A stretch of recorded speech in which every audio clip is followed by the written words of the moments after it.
All right, good morning.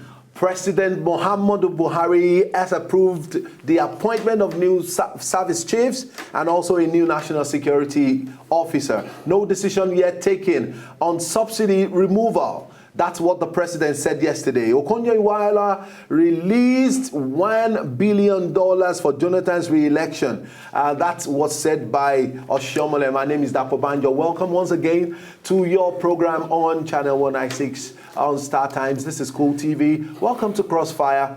I'm not alone in the studio. I have with me my co-anchor Ishioma Againe. Ishioma, how are you and good morning? I'm fine, thank you. Good morning and welcome to Crossfire today. All right, then we're not alone in the studio. We have a gentleman who is joining us and we'll be running the show together. In fact, we have a very loaded show today. We'll be touching a couple of stories that are really, really very interesting. And I know that you are out there just waiting for our analysis. And then in a short while, the phone lines will be thrown open and then you can make your own contribution. Let's just welcome to the show Nelson Ekunjumi. Nelson Welcome Ekunjumi. back. Yeah, good morning. Ekunjumi. Ekunjumi. Okay, Nelson Ekunjumi is a political analyst and he will be running the show with us this very morning. I mean, top on our story is, the breaking news of President Muhammadu Buhari changing and announcing the names of all, the new service chiefs. And believe you me, it is something what really looking into. And so we will definitely be taking a very close look at exactly what happened. You'll be seeing on the screen in a jiffy a couple of pictures that will be, telling you very, very strictly who these people are, and then we definitely will just be mentioning a couple of things about them. All right. Let's take the very first on my list. Major General Abayomi Gabriel Olonishakin is the new Chief of Defense Staff of the Federation. As you can see, Olonishakin is, becoming the new defense, chief of the Federation. And a quick background for Olonishakin is the fact that he's an Ekiti man. He's from Ekiti State. Until his appointment as Chief of Defense Staff, he was the head of the Nigerian Army Training and Doctrine Command in Mina, Niger State. So he's the new Chief of Defense Staff, and then we'll be quickly taking a look at Major General T.Y. Buratai is the new Chief of Army Staff.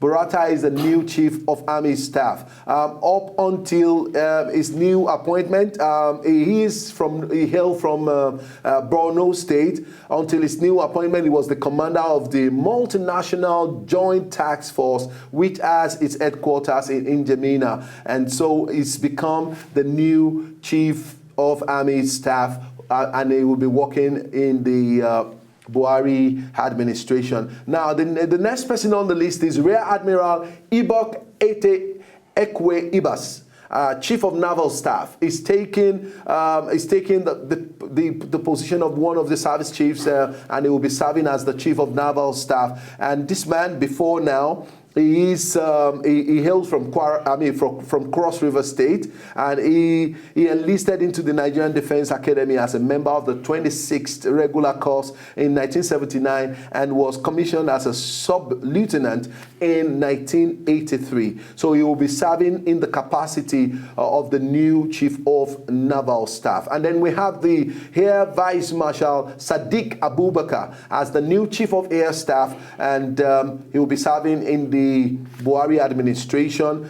Prior to now, his previous appointment was Naval Provost Marshal, Chief Staff Officer, Naval Training Command, Chief of Administration at the Naval Headquarters, and he was the Flag Officer commanding Western Naval Command and Chief of Logistics at the Naval Headquarters. And don't forget that Colonel Sambo Dasuki has also been replaced, by another national security officer in Major General Babagana Mungulu. Almost all indications pointed to the fact that Buhari may eventually have to work with Mungunu. Since he came in on May the 29th, they actually have been having many tete-a-tetes and all of that. They've been seen together a couple of times. So it became really very clear at a point in time that he eventually may be emerging, as against this other man. I've forgotten the man's name now, but in the course of the show, I definitely would just, we just flag it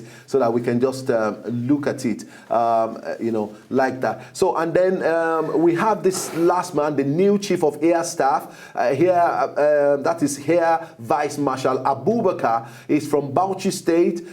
His previous appointments include chief of standard and evaluation, National Air Force Headquarters, Chief of Defense Communication of Air Officer Commanding NAF Training Command. Until his appointment as the Chief of Air Staff, he was the Chief of Administration at the headquarters. Very, very interesting set of people that the president actually selected, as the new set of service chiefs, that he will be working with. Now, Nelson, let's look at it very quickly. Let's talk about the service chiefs and security in Nigeria. Do you think there is a parallel translation to the fact that the president has changed, all the service chiefs, including the National Security Advisor? Does it translate to a better strategy to fighting insurgency in Nigeria? Well, thank you very much. I think first and foremost, we must appreciate the fact that even yesterday, Mr. President told the service chiefs and the National Security Advisor that they were appointed purely based on merits. So we must let that sink in. And if you look at the profile of these these new service chiefs and the NSC, you see that these are career military officers. They grew through the ranks. And for us, it will translate to a better strategy in tackling the issue of insurgency in the Northeast, because of the fact that the SAG service chiefs and the National Security Advisor, don't forget, the military as an institution symbolizes the character and discipline of a nation. The military is a symbol of unity of the Nigerian state. And when you have a situation whereby the military that is supposed to be professional, patriotic, and unbiased in its discharge of its constitutional responsibilities, when you have a situation where the military becomes partisan, corrupt, a threat to national security, a threat to democracy, such personnel must not be allowed to stay a day longer. Nelson, sorry to interject. Are you in any way faulting the performance of the sacked service chiefs? Definitely. Don't forget, in the first time in our political history, we had security chiefs who told the whole nation that we cannot hold an election that had been scheduled years before the date. Before that time. We found that very profound in some. We had a National Security Advisor that went to London and flew the kite that the election will be postponed, citing distribution of PVC, which was not his area of competence. His area of competence is security. And it was not even his duty to also do that. Yes. His duty is to advise Mr. President, not to come and talk to us Nigerians. He was not appointed as National Security Advisor to Nigerians.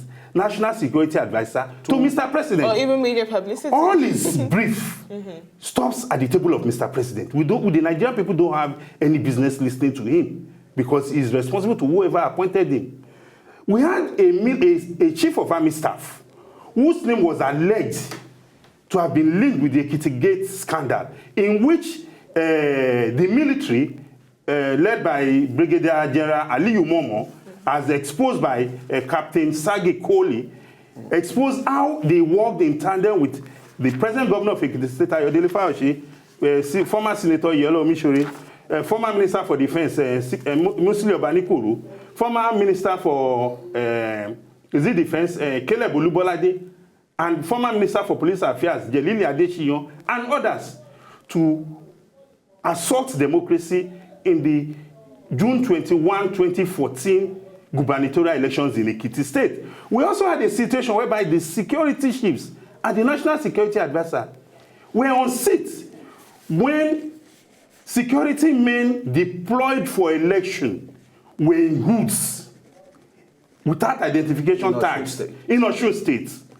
So a lot, the SAG military chief, it is not enough for Mr. President to just tell them to go. They must be made to come and give account of their role in the fight against Boko Haram, as well as their assault, their attempts, to truncate our democracy by shifting the elections against what the Constitution stipulates, that the only authority that can manage our election is the Independent National Electoral Commission. And the duty of the military or the security agencies is to provide security. It's not your business. You must provide. That is what you are paid to do. So, as at now, they should be charged for dereliction of duty, for failing to provide security. They should also be charged for attempting to truncate our democracy. Because these military officers, with their conduct in the last dispensation, it shows clearly to any clear mind that their loyalty was not to the Nigerian nation. Their loyalty was not to their oath of office. Their loyalty was somewhere else. And that should be investigated. I agree with you. I completely agree with you. But a lot of Nigerians will also say that before that is done, that can be done, pari passu with what Nigerians expect our service chiefs to be up and doing, probably as soon as their appointment is confirmed by the Senate. But then look at the issue of, one of the issues that trailed the last dispensation was the issue of having compromised military personnel. That means those of them who were also working to aid the Boko Haram sect also. That is very key and crucial. Do you see these service chiefs being able to fish those individuals out? Also, let's look at the Air Force, for example. I mean, a lot of Nigerians will see that the Air Force are not 100% fully involved in this fight. I mean, talking about surveillance and all of that, to making sure that these people can also be fished from the air. So do you see this being tackled? I see it. I have that firm belief and hope, because of the fact that in the dispensation that has just gone, in which these former service chiefs were holding sway, you had a situation whereby the military, from reports, were very disgruntled. They became very indisciplined, and that is a danger to any society. When your security personnel becomes indisciplined, because the number one character of the military that stands out from every other sector of the society, it's its character of discipline, which must not be compromised. But you had a situation whereby the junior officers felt the senior officers were not loyal to the Constitution. And that was why they were also doing whatever they liked. But all we have said about the indiscipline, the compromise, the corrupt tendencies of these SAG service chiefs is subject to investigation. But from the pictures we have seen, which are clear evidences, we have seen a situation whereby we had military chiefs who wanted to take over government by force, which is a violation of the Constitution. All right. I mean, setting down on a very good. We seem to have.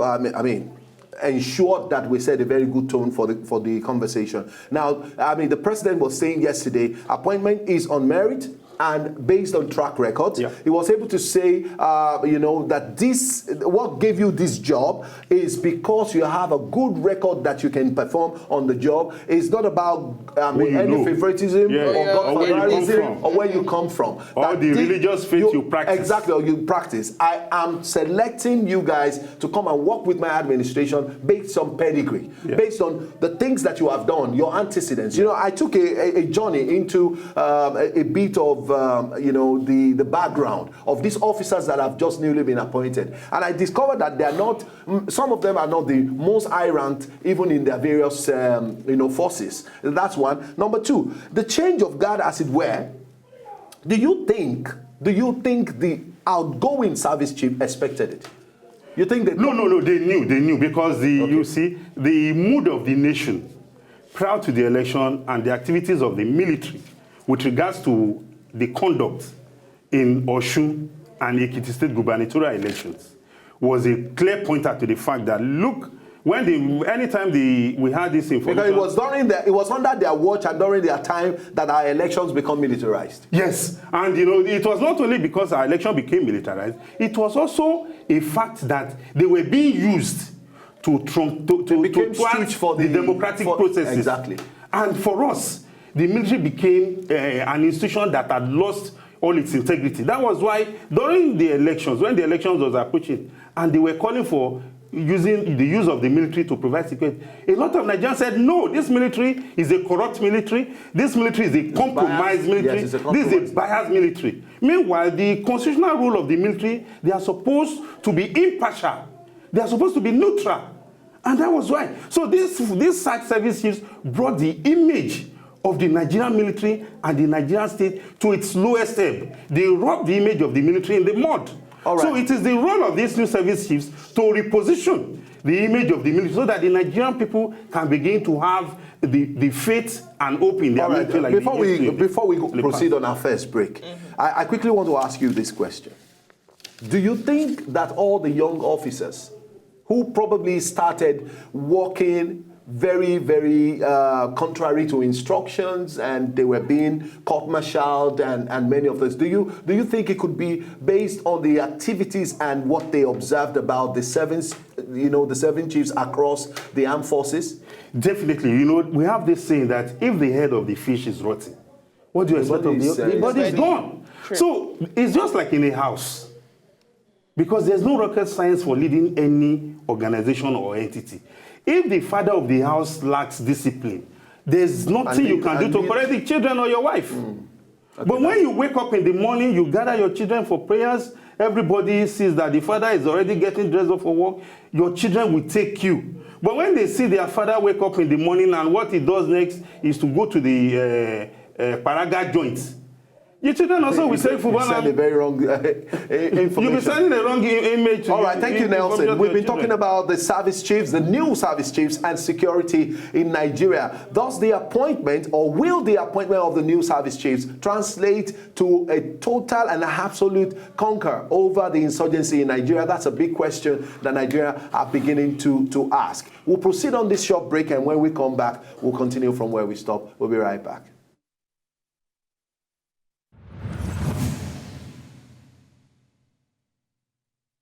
So, did you like what you just saw? I know you did. It's very simple. If you want to see more, just subscribe to our channel right now.